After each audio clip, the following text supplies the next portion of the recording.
Je ne marche plus. Je me traîne par inertie, Dieu seul sait jusqu'où.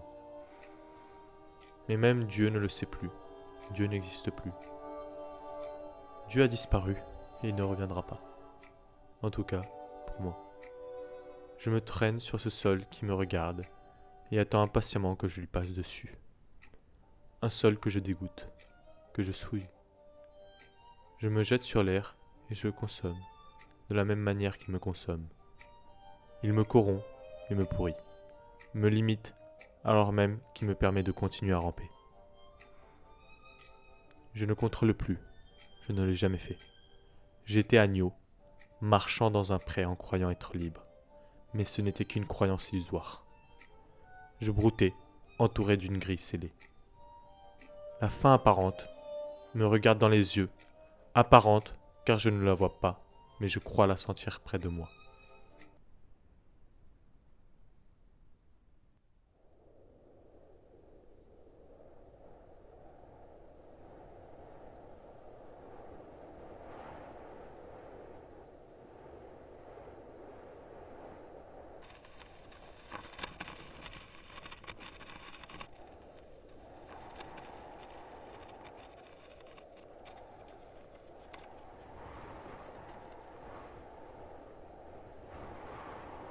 Elle ne brûle plus, la flamme dans mon miroir.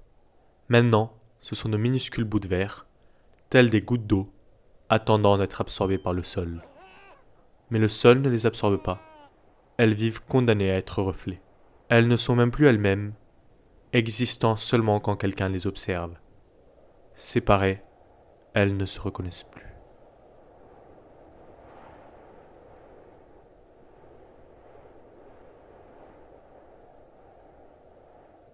Et si ce n'était pas le monde qui eût brisé le miroir? Et si c'était le reflet, là de voir projeter sa propre image? Maintenant, je le vois, qui se tient devant moi. C'est mon bourreau.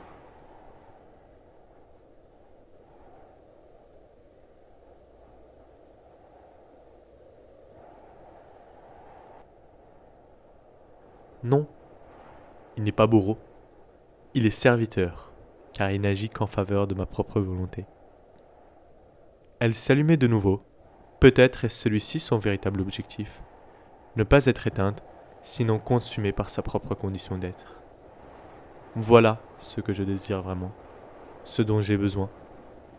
Arriver au final du chemin, pour doter de sens le voyage.